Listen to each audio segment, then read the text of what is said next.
the question becomes, who are some of the guys that the Browns are looking towards to be the defensive coordinator? And names are already popping up. So the Browns have requested permission to speak with Gerard Mayo.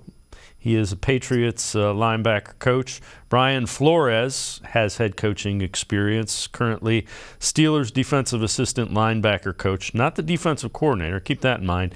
And Jim Schwartz, Titans defensive assistant, also a guy that does have head coaching experience, was a head coach with the Lions. Now, let's talk a little bit more about Schwartz, really an interesting guy, and he has a long history of being a coach. This is when he was a defensive coordinator for the Eagles. So points allowed, they were 9th. Yards allowed, 13th. Passing yards allowed, 19th. Rushing yards allowed, 3rd. So that's in his career, which was with the Eagles. That's later in his career. You see, he does have some ties to the Browns, being Schwartz. Was a personnel scout in the Bill Belichick days. Defensive assistant under Ted Marchibroda with the Ravens. Then a defensive assistant with the Titans. Eventually became the defensive coordinator with the Titans. And those defenses were really good. That's why he became the head coach of the Lions. Struggled as a head coach, without question. And you see, again, defensive coordinator with the Eagles. That's the numbers that we showed you there. Jeff, I'm of the mindset I would like a guy who has had some head coaching experience. I don't necessarily think you want an up-and-coming guy. And Flores, I'm all in on. I like Schwartz more. They need somebody that is going to be a no-nonsense kind of guy. Stefanski's not a vocal guy, so you need somebody who isn't going to take any crap, if you will. I think I agree with you there, and that's probably why you're seeing some of these names that you're seeing also, out there. And the Browns are not rumored to him, but Vic Fangio is a free agent right now, so you won't see any report of this. Maybe you would hear that the Browns interviewed him. You know what I'm saying? You don't have to put this information out there. You don't have to get a team's approval.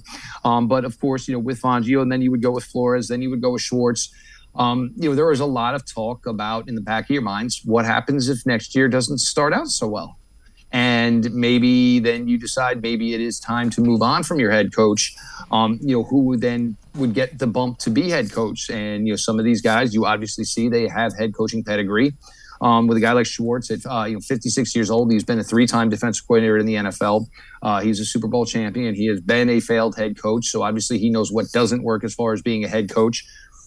Flores is interesting because, I think more of an attacking style, a blitzing style, something where you're going to get maybe more one-on-one looks for Myles Garrett. And if you look at what the Browns are good at right now, Denzel Ward, Greg Newsome, Martin Emerson, you've got cover corners who could perform in a blitzing system. They would probably relish in the role of getting a lot more man, a lot more one-on-one opportunities. So why you're trying to just go ahead and take out, quarterbacks. There's another name I like. He's out there. And again, you won't get linked this way, but Jim Leonard. Jim Leonard played a long time in the NFL, played for the Cleveland Browns, just finished up, as Wisconsin's making major changes with their coaching staff. He's a name I would look out for too. But again, he's a name you don't have to have, any basically litigation to go through to bring in here. But I do like the fact that maybe he's a little bit younger, former player. The juice is still in the blood. Certainly doesn't hurt that he has a relationship with Joe Thomas. But I think first and foremost, the thing that you probably get from what we've heard today is the Browns have known they're moving on from Joe Woods for a couple of weeks. I mean, they got to the ground today.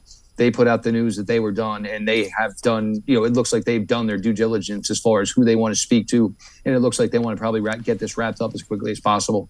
Yeah, I would agree. A couple of more, we'll go through a couple more notes here. Mary Kay Cabot tweets out, Browns also requested permission to talk to Seahawks associate head coach for defense, Sean Desai. He was the Bears defensive coordinator last year. Then the Titans requested permission to speak with somebody in the Browns front office, Glenn Cook, for their vacant GM position. So again, the general manager and front office of the Browns pretty well thought of in terms of around the league.